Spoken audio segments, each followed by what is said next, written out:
남편이 연애 때 제게 그러더군요. 자기는 고아라고. 처음엔 정말인 줄 알았습니다. 안 그래도 부모님이랑 연락을 안 하는 것 같더라고요. 그러면 고아원 같은 보육시설에서 자랐냐고 하니 그건 또 아니라고. 아버지가 남편 고등학교 1학년 때 돌아가시고 나서부터 할머니랑 살다가 독립한 거라고 하더군요. 어머니는 안 계시냐고 하니 모른다는 말만 반복하다가 돌아가셨다고도 말하는 둥 얘기가 앞뒤가 안 맞고 밝히기 싫어하길래 아픈 과거가 있나 보다 했습니다. 뭔가 복잡한 가정사가 있어 보였지만 좋은 대학에 번듯한 직장 다니며 저와 연애하는 3년 동안 언성 높인 적 한 번 없이 다정다감했던 남자입니다. 도덕성도 참 높아서 길에 쓰레기 한 번 버린 적도 없고 측은지심도 많고 공감 능력도 뛰어나서 참 가슴 따뜻한 남자예요. 그런 남편과 결혼을 결심했고 남편은 제게 청혼하기 전 자신의 복잡한 가정사를 들려주었습니다. 남편이 중3 때쯤 아버지가 중증 폐렴에 걸려서 일을 못하게 되신 이후부터 부모님이 매일같이 집에서 싸우게 되셨다고 합니다. 남편은 아버지가 불쌍해 어머니에게 그러지 마시라고 대들었고 어머니는 그런 남편이 못마땅해 그 다 큰 아들을 빗자루며 의자며 손에 집히는 대로 때렸다네요. 아버지는 누워서 눈물만 흘린 채 그 모습을 바라만 보고 계셨고요. 어머니의 화풀이 대상이었는지는 모르지만 아무튼 아들 둘 낳고도 살림은 내팽개치고 그렇다고 일도 하지 않은 채 할머니 폐물까지 훔쳐가며 폐악질을 했고 그나마 돈 잘 벌어오던 아버지가 일을 못하시게 되니 간병도 안 하고 그저 짜증만 내시며 남처럼 굴었다네요. 보다 못한 남편이 아버지를 업고 병원에 전전하며 치료를 받았지만 결국 아버지는 고1 기록적인 한파가 몰아치던 어느 날 밤 돌아가셨다고 해요. 지금도 미스테리인 것이 아버지가 주무시기 전에 창문 꼭꼭 닫고 보일러와 라디에이터도 따뜻하게 잘 틀어놓고 방을 나왔는데 아침에 들어가 보니 아버지 계시던 안방이 냉동실처럼 얼어붙어 있었답니다. 간밤에 무슨 일이 있었던 건지 보일러와 라디에이터는 꺼져 있고 아버지 쪽 창문이 살짝 열려 있었다고 해요. 그 틈으로 눈비가 다 몰아쳐 들어와 아버지가 계시던 방이 꽁꽁 얼어붙어 있던 겁니다. 남편이 오열하며 아버지를 끌어안았지만 이미 밤새 돌아가신 뒤였고 그렇게 하루아침에 아버지를 잃을 수밖에 없었던 남편이었답니다. 경찰에서 수사를 했지만 바람 때문에 창문이 열린 거라며 수사를 급하게 종료했고 의혹만 가득한 아버지 사망 사건은 사실은 아내가 남편의 보험금을 타내기 위해 일부러 죽인 거라는 흉흉한 소문만 동네에서 돌며 마무리 지어졌다네요. 아버지 잃은 슬픔도 잠시 남편의 어머니는 말 잘 듣는 남편의 8살짜리 어린 남동생만 데리고 호련히 사라졌다고 해요. 물론 몸만 간 게 아니었죠. 남편이 남아 살고 있는 집을 팔아버리고 그 돈을 챙겨서요.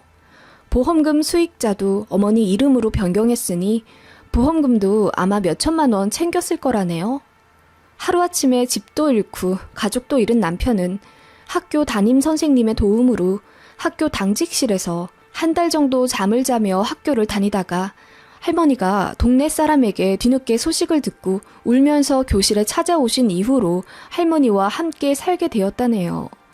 흰 쌀죽조차 귀할 정도로 찢어질 듯 가난한 고등학교 시절을 보냈지만 할머니가 사랑으로 보듬어 주신 덕분에 남편은 씩씩하게 자랄 수 있었고 도끼에 가득 차서 공부만 그렇게 열심히 했답니다.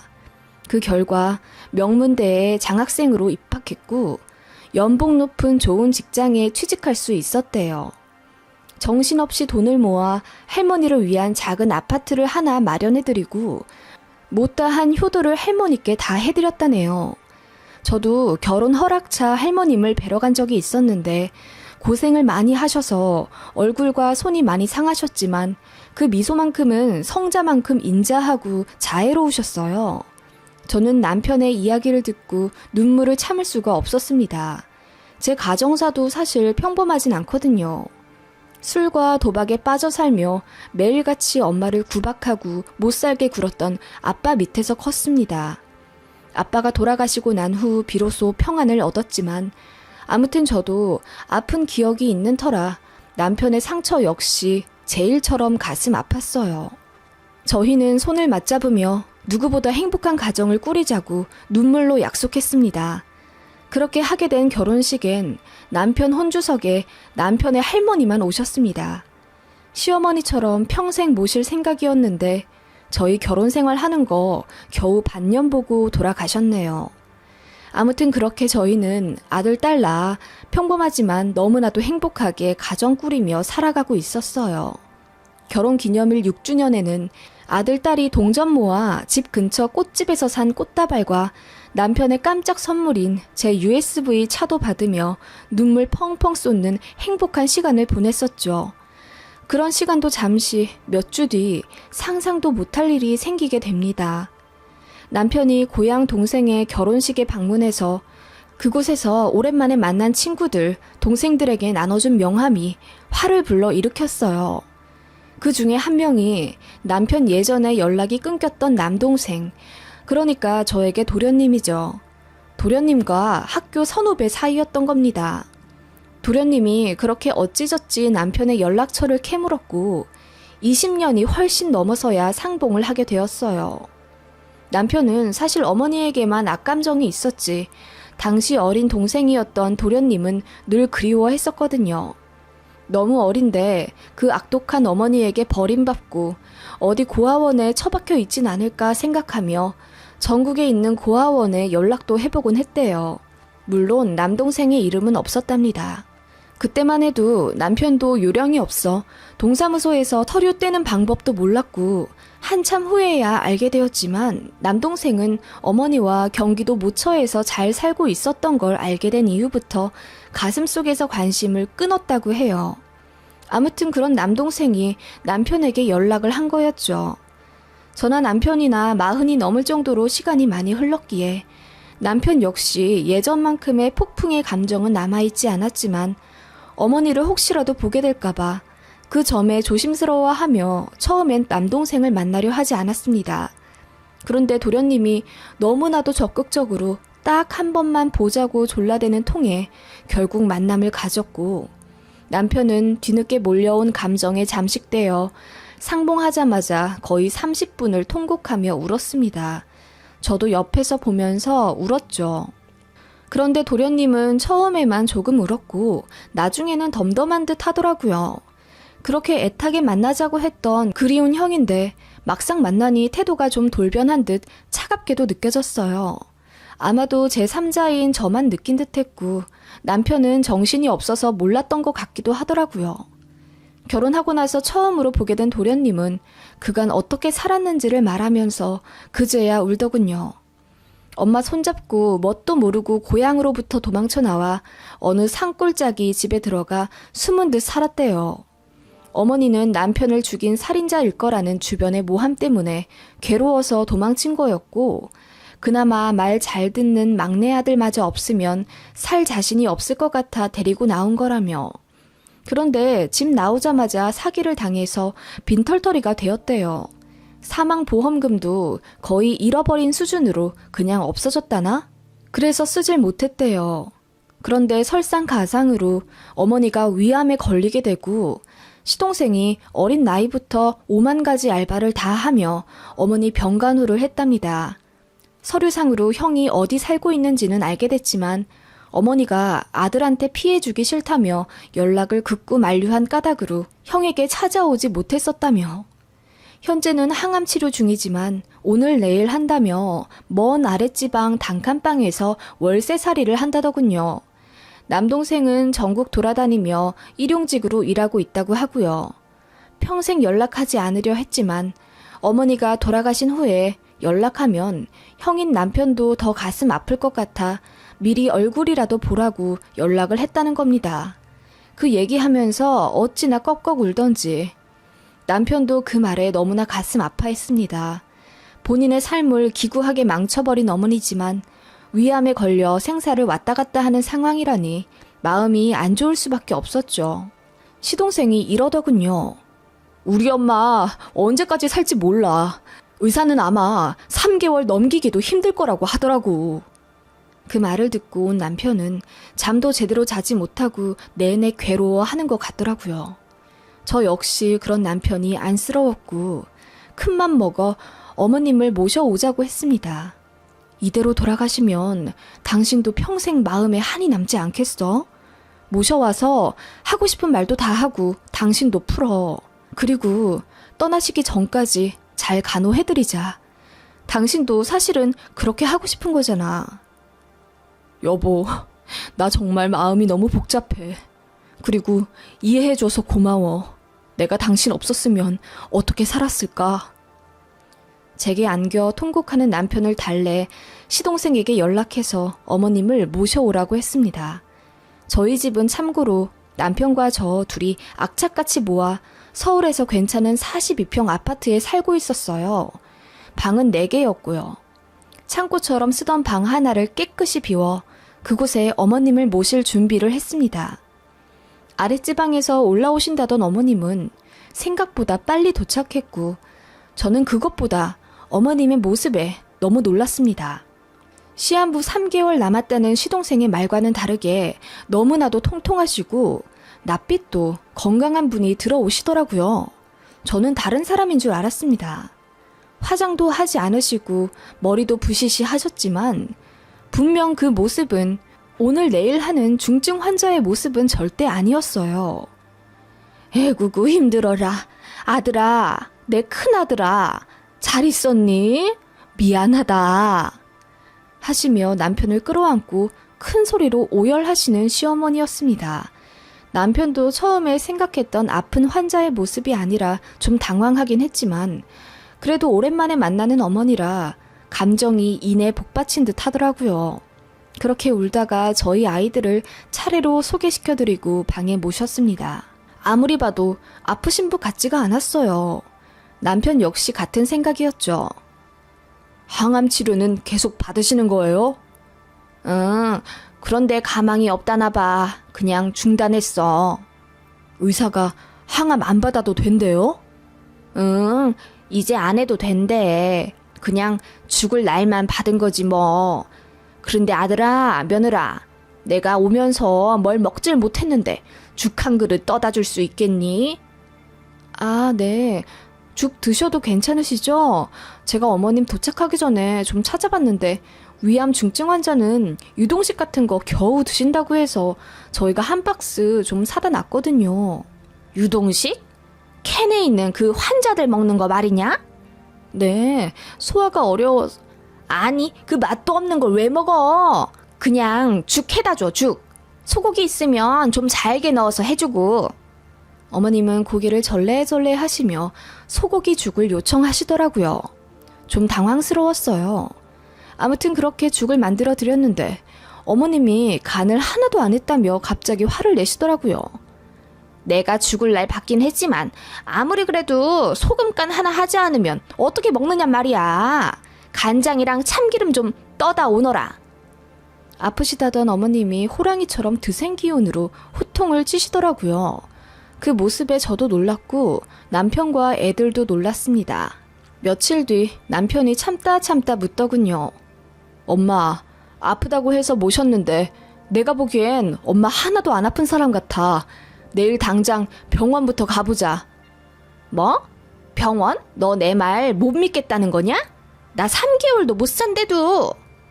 형, 너무한다. 그럼 얼굴에 죽을 사자라도 써놔야 시한부 선고받은 거 믿을 거야? 엄마 이거 다 부으신 거야. 제대로 드시질 못해서. 우리 너무 돈이 없어서 소고기 몇 년 만에 먹는 거라고. 도련님과 시어머니가 억울한 듯 말했고 저희는 어안이 벙벙했죠. 솔직히 말해서 그때 저는 알았습니다. 아, 속았구나 하고요. 그 뻔뻔한 모자는 그렇게 저희 집에서 기생하기 시작했습니다.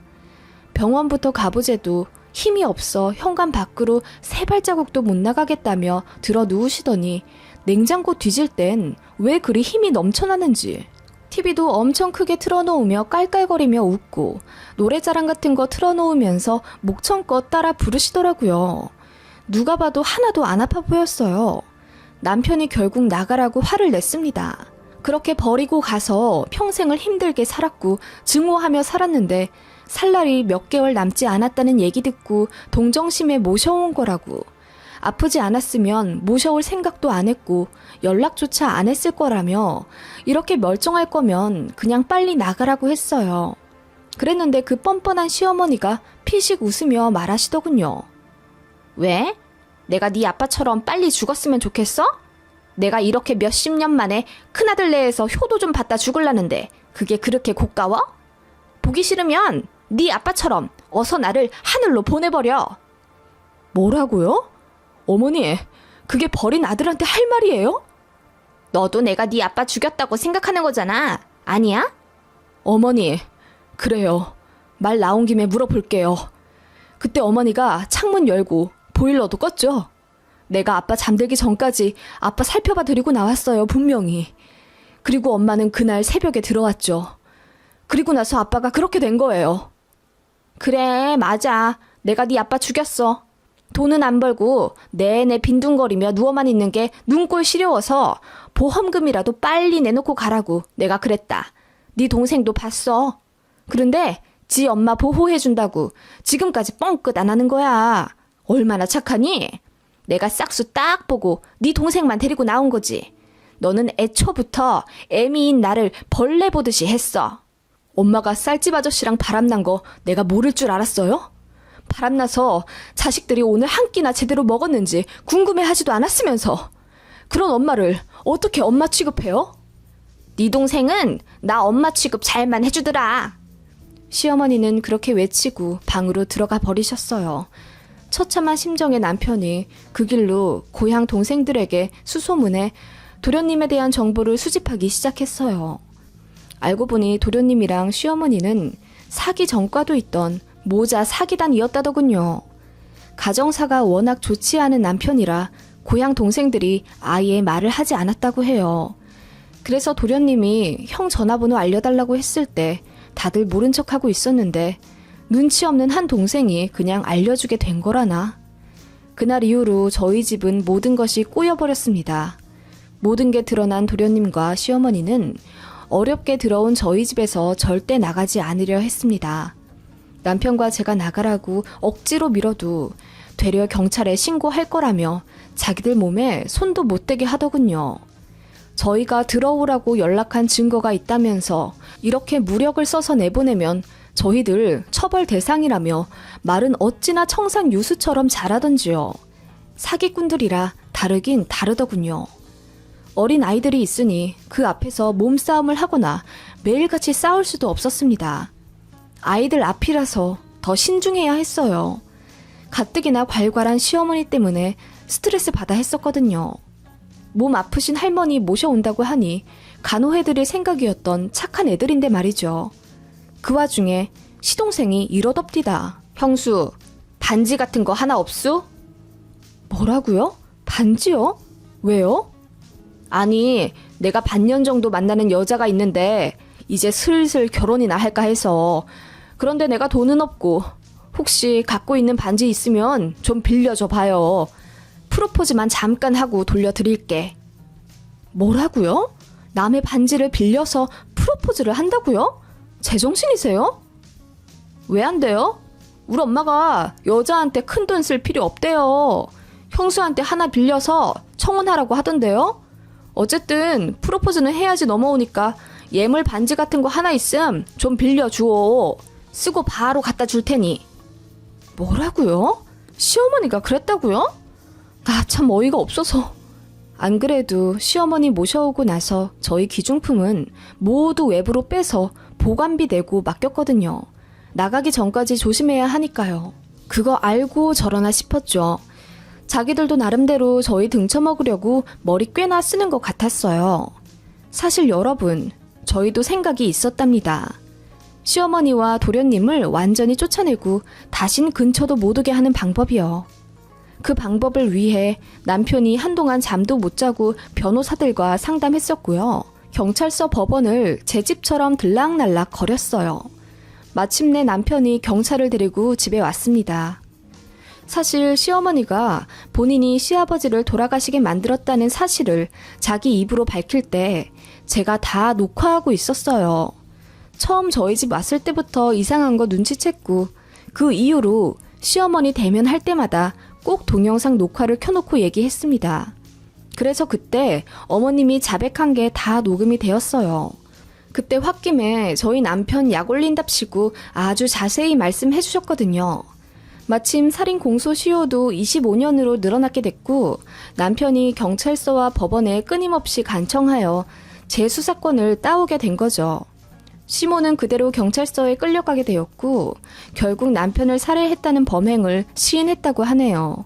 그리고 시동생 역시 당신은 어려서 미성년자였지만 성인이 된 후에도 어머니가 아버지를 살해했다는 사실을 알면서 묵인한 점과 그동안 수많은 여자들을 상대로 혼인 빙자 사기를 했던 점이 드러나 시모와 시동생은 구속을 면치 못하게 되었습니다. 사기 전과가 많았고 마침 또 다른 사기 피해자들이 시모와 도련님이 경찰서에 끌려갔다는 사실을 알자마자 증거를 앞다투어 제출해 가중처벌되어 시모와 도련님은 각각 19년, 12년씩 형을 선고받게 됐습니다. 저는 도련님 여자친구를 수소문에 찾아가 모든 사실을 알렸어요. 너무나 순진한 그 아가씨는 정말 몰랐다며 펑펑 울더군요. 제 손을 잡아주며 자기 인생을 구해줘서 고맙다고 남자 보는 눈이 없는 본인 탓이라고 하는데 저도 그때 워낙 처리할 일들도 많고 여유가 없어 더 따뜻하게 말해주지 못하고 돌아섰네요. 그 점이 내내 마음에 걸려요. 혹시 이 글을 보고 있다면 이 사건의 당사자가 본인인 줄 다 알겠네요. 시간이 많이 흘러 지금은 다른 누군가와 결혼해 아이를 낳고 키우고 있을지도 모르겠고요. 많이 늦었지만 이 말 꼭 해주고 싶어요. 남자 보는 눈이 없는 본인 탓이 아니었어요. 우리 엄마도 평생을 그 말씀하시며 자책하다 돌아가셨는데 제가 엄마 탓 아니라고 더 안아주지 못했던 게 가슴에 한이 남습니다. 본인 탓이 아니라 그 나쁜 놈이 작정하고 속인 거니 자책하지 않았으면 좋겠습니다.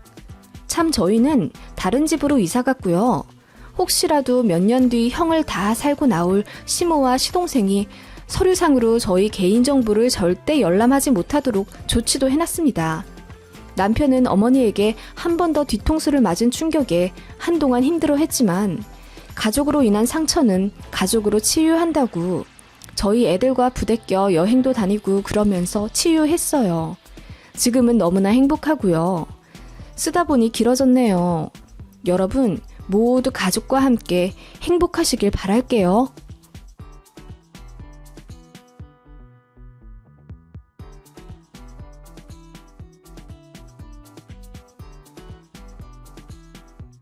결혼한 지 얼마 되지 않아 이렇게 양가가 시끄러워지는 일이 생길 줄은 미처 상상도 못했네요. 시아버지 때문에 친정아빠가 제대로 열받아서 시부차를 부셔버렸거든요. 어떻게 이런 일이 생길 수 있었냐고요? 앞서 말하자면 저희 아버지 깡패나 조폭 아닙니다. 평생을 우직하게 공무원 일하시다 정년 퇴직하시고 나서 매달 저소득층 봉사 다니시고 집에서 큰소리 한번 쳐보신 적 없는 다정다감한 분이십니다. 그런 분이 그렇게 화가 나셔선 차 문짝을 부셔버리셨네요. 전말은 이렇습니다.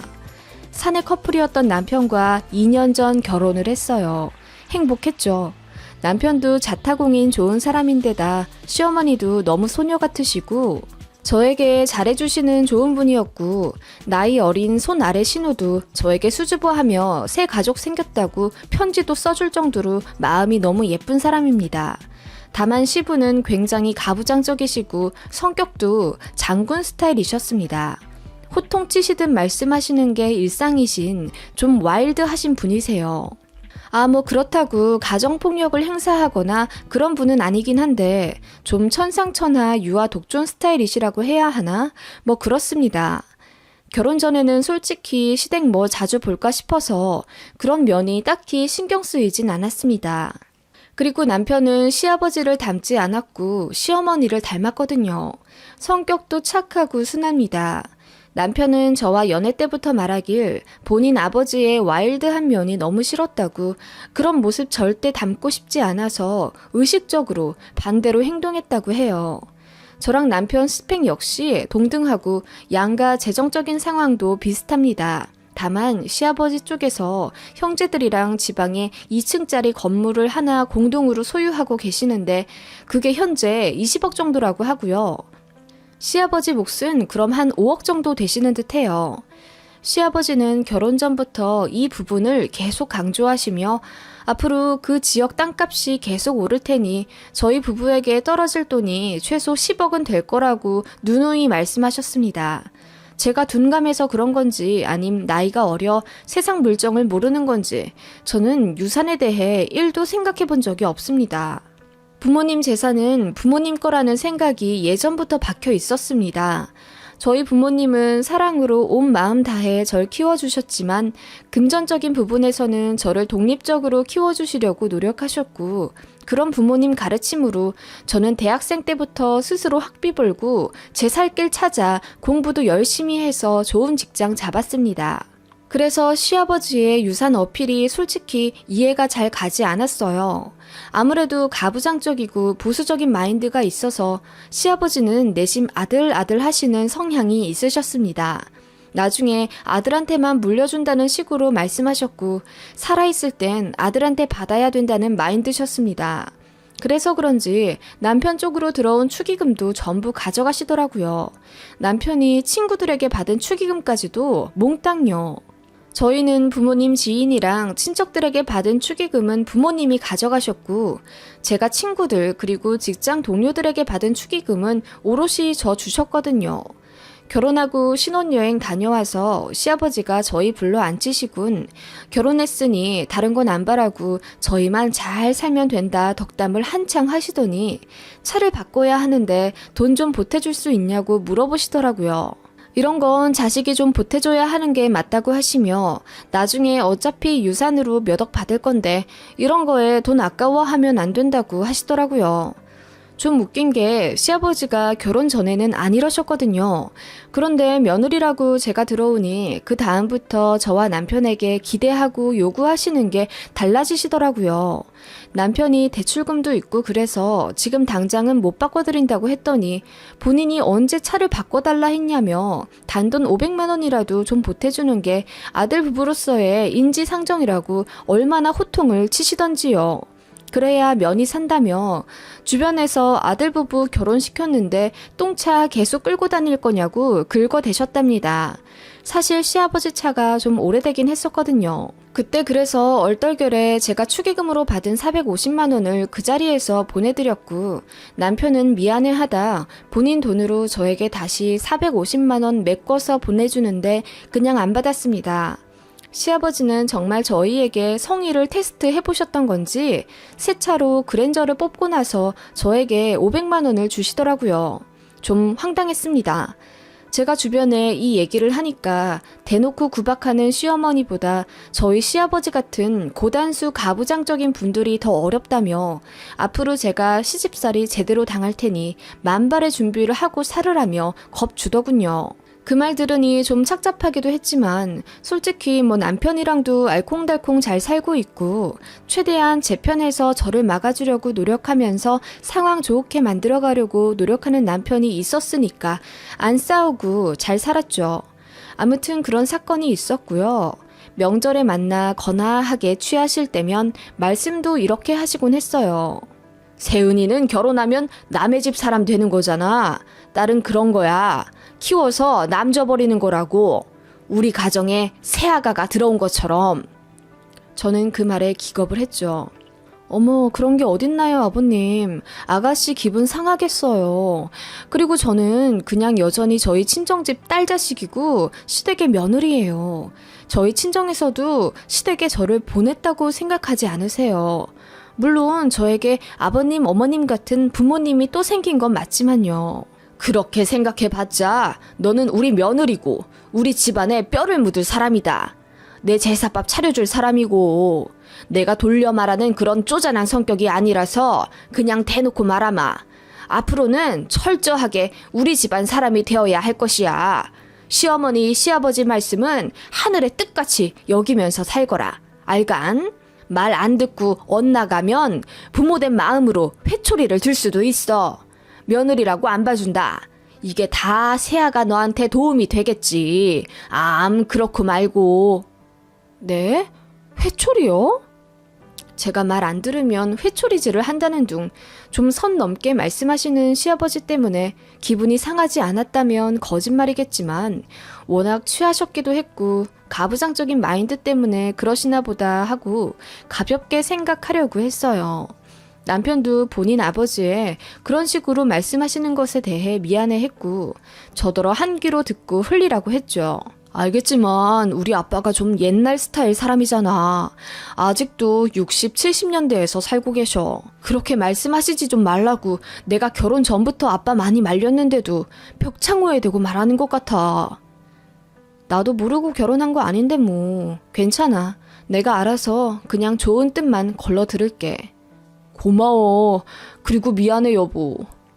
그렇게 결혼 초반 한두 달에 한 번씩 시댁에 방문해 식사를 했고 명절에는 양가 번갈아 하루나 이틀 정도 자고 왔어요. 참고로 저희 시댁과 친정은 지방에 계시는데 양가가 굉장히 가까운 거리에 사십니다. 저희는 서울 살고요. 그래서 한번 시댁 친정 쪽에 가면 양가를 같이 보고 왔어요. 그런데 시아버님은 이것에 상당히 불만을 가져하셨습니다. 사돈 댁 오는 김에 우리 집 오는 거냐? 이게 대체 뭐다냐? 왔으면 시간을 갈라서 쓰지 말고 이번엔 시댁, 다음엔 친정 이런 식으로 한 번을 보더라도 정성을 다해 뵙는 거다. 이는 서울에서 여기 내려오는 데만 2시간 반인데 어떻게 그렇게 해요? 시댁 친정이 비슷한 데 사니까 오히려 얘네들한테는 더 좋은 거 아니겠어요? 뭐라고? 또 뭘 모르는 소리 하고 있네 정말. 그게 말이 돼? 무슨 친정을 시댁이랑 똑같이 다녀. 나는 그 소리를 하고 싶은 거야. 시댁 오면 친정도 반드시 봐야 하느냐? 친정 좀 안 보고 올라갈 수도 있지.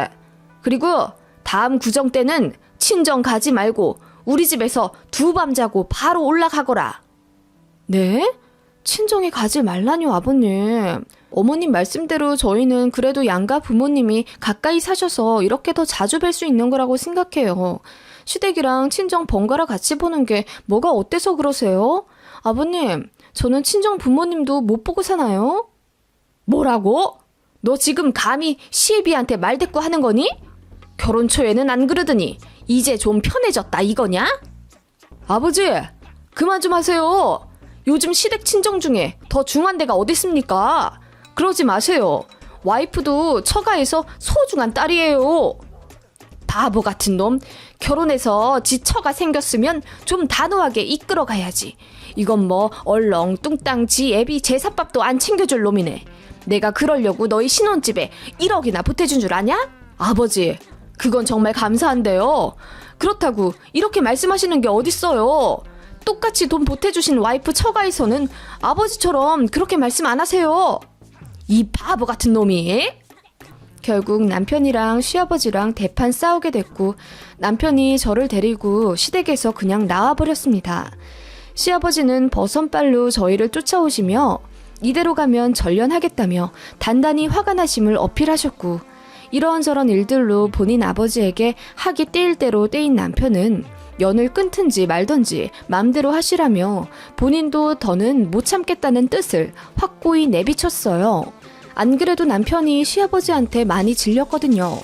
저희 친정 부모님이 말씀하시길 개혼이라 첫 아들네 부부한테 기대가 많아 그러실 테니 웬만하면 맞춰드리며 좋은 방향으로 조율해 나가는 것이 현명한 거라 하셔서 결혼 초반에는 잡음 생기지 않게 웬만하면 내내거렸고 너무 심하다 싶을 때만 잔소리 각오하고 옳은 소리 하고 그랬네요.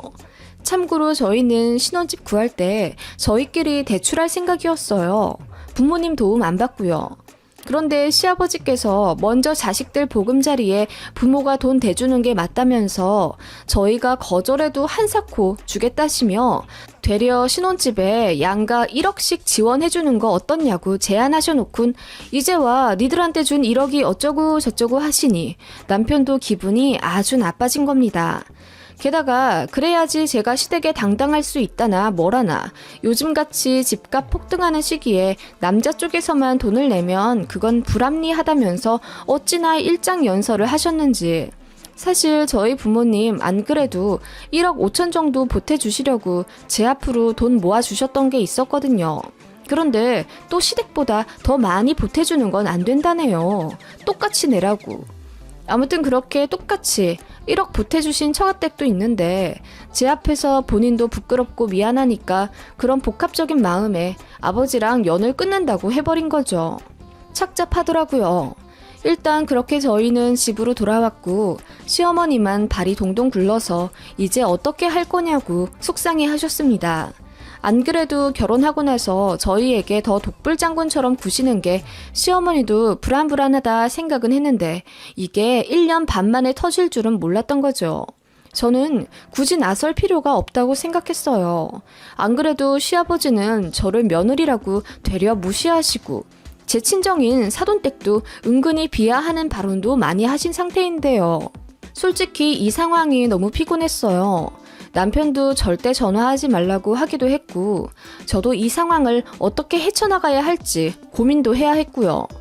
그래서 저도 시아버지께 연락을 안 드렸습니다. 아니, 못 드렸어요.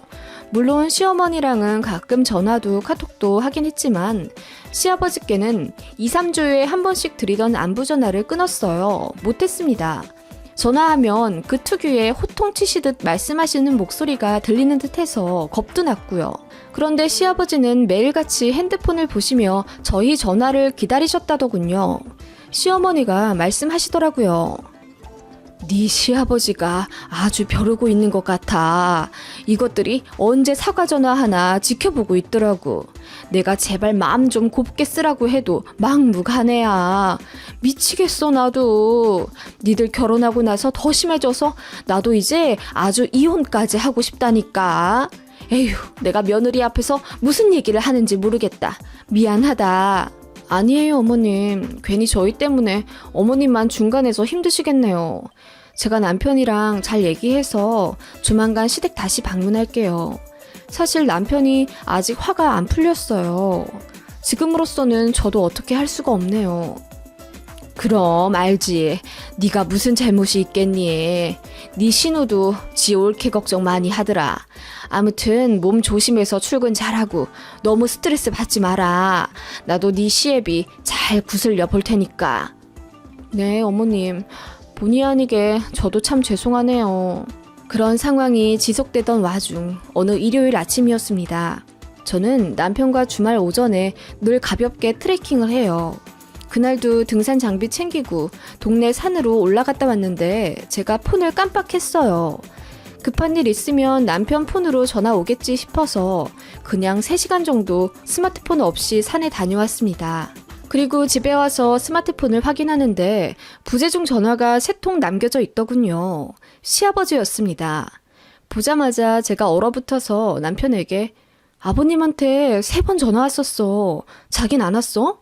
라고 말하니 남편이 자기한텐 안 왔다며 콜백할 필요 없다고 신경 쓰지 말라고 하더군요. 괜히 좀 그렇더라고요.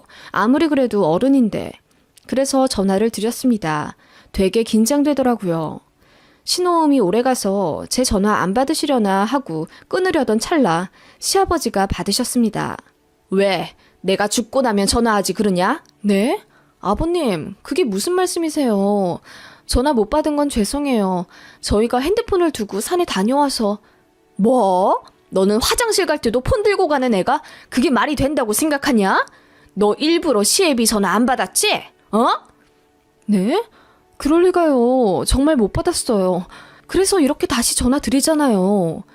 며느리가 어떻게 감히 시애비 전화를 무시할 수가 있어? 니들 딱 기다려라. 시아버지는 그렇게 벼락 같은 목소리로 저에게 호통을 치며 화를 내셨고 저는 두 다리가 후들거려 몸이 덜덜 떨리더라고요. 남편이 전화를 뺏어서 왜 그러냐고 뭐라 따졌고 전화를 끊더라고요. 그리고 잠시 뒤 정말 믿을 수 없는 일이 벌어졌습니다. 전화를 끊고 2시간 뒤 누군가가 문을 쾅쾅거리며 문 열라고 소리쳤고 인터폰을 보니 시아버지였습니다. 그 시간이 일요일 오전이라 이웃에게 민폐될까봐 남편이 급히 문을 열었고 그 틈을 타 시아버지가 분노의 발걸음으로 집안에 신발을 신고 들어오시며 소리를 지르셨어요. 니들 제정신이냐? 어떻게 감히 아들네 부부가 아버지한테 이런단 말이야? 이런 법은 없다. 무시를 해도 유분수지. 한 달이 지나도록 연락 한 번 안 하고 너는 며느리 주제에 심지어 시애비 전화도 3번이나 무시해?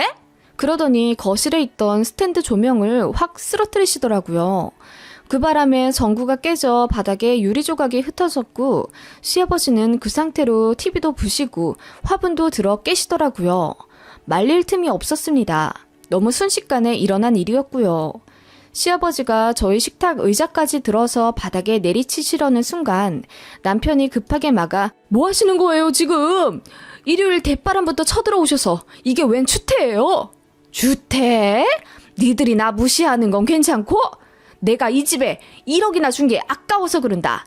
연을 끊어도 전부 부셔버리고 끊을란다. 알겠냐? 아버님, 저 경찰 부를 거예요. 제가 조용히 말했더니 시아버지가 충격을 먹은 듯 저를 바라보시며 아무 말도 못하시더라고요. 아버님, 어떻게 이러세요? 1억이나 준 아들네 부부가 전화 3통 안 받았다고 지금 이렇게 온 집안을 다 부셔버리시는 거예요? 아버님, 근데 저희는 1억 안 받겠다고 했었잖아요. 양가로부터 지원 안 받아도 된다고 했는데 아득바득 저희 친정에까지 말씀하셔서 시댁에 당당하려면 똑같이 1억 내주자고 하신 건 아버님이에요.